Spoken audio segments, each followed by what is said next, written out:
Meu nome é Erika Damasceno, eu sou graduanda em Letras Vernáculas pela Universidade Federal da Bahia, vinculada ao Núcleo de Estudos de Autoria Indígena, UNEAI, e também sou bolsista CNPq no projeto As Cartas dos Povos Indígenas ao Brasil, coordenado pela professora doutora Suzane Lima Costa. Durante o último ano de desenvolvimento do projeto foi criado o acervo virtual de cartas escritas por indígenas, e ao longo desse processo tivemos contato com muitas produções que alargaram a concepção comum do que é uma carta. Dentre essas produções temos a Carta Manifesto, as cartas resultantes de encontros e assembleia, mas aqui especificamente irei tratar da ideia de cartas-imagens que foram produzidas pelos indígenas Denilson Baniwa e Jader Isbell.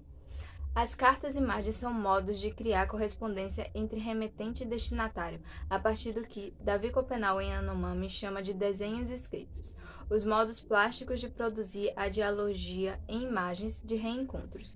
Copenau fala também sobre como as imagens não precisam de peles de papel para serem lembradas, embora para a comunicação com não indígenas sejam necessários desenhos escritos e as imagens criadas por palavras, para os que, abre aspas, só contemplam sem descanso as peles de papel em que desenharam suas próprias palavras. Fecha aspas.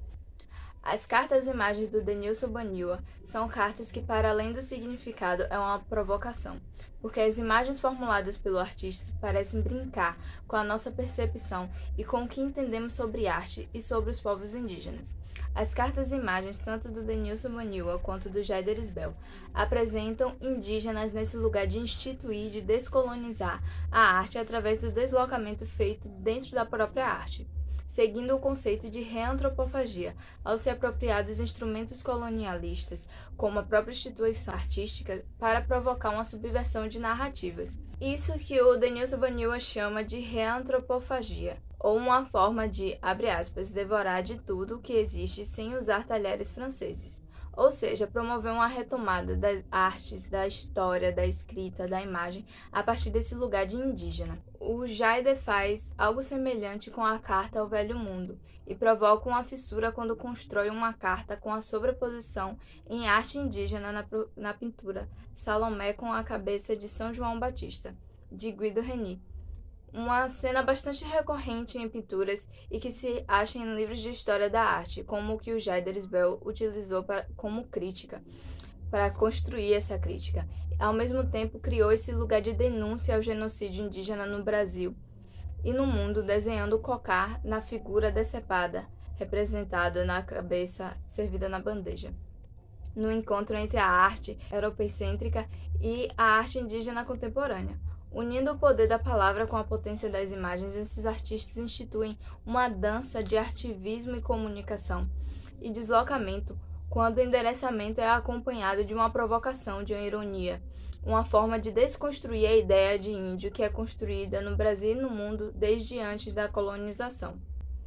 Já na carta-imagem, Carta aos Parentes de Marte, do Denilson Baniwa, ele pontua a subversão de papéis, uma vez que é o primeiro a enviar uma carta de aviso aos marcianos, no sinal de alerta acerca das motivações dos possíveis conquistadores espaciais. O próprio artista diz que a ideia da carta veio de uma série de reflexões sobre acontecimentos pesquisados. Entre eles estava a notícia de que a NASA enviou uma carta para Marte, e como uma forma de oferecer esse outro lado da história, que é bastante comum na escrita de cartas dos povos indígenas. A proposta da carta do artista é contar através dos códigos do Rio Negro como vão as coisas aqui na Terra. Daí ele diz em um trecho, abre aspas, aqui nós, os indígenas, estamos cada vez mais lutando por uma volta ancestral, fecha aspas. Trazer uma outra perspectiva do encontro através da arte se manifesta como uma forma de volta mesmo à ancestralidade. Quando são retomadas essas narrativas sobre o outro de maneira quase monumental, é um convite para se repensar a história do que conhecemos como Brasil, de quantos Brasis o destinatário das cartas dos povos indígenas é constituído. Denilson Baniwa, Jader Isbell, Dayara Tucano, Arissana Pataxó e outros tantos artistas retomam e recontam a história dos povos indígenas no Brasil, relacionando o político e estético através da ocupação do campo artístico com a arte indígena contemporânea. E pensando nesse lado mais artístico, o projeto agora caminha para um período de despertar outras questões presentes na história dos indígenas no Brasil.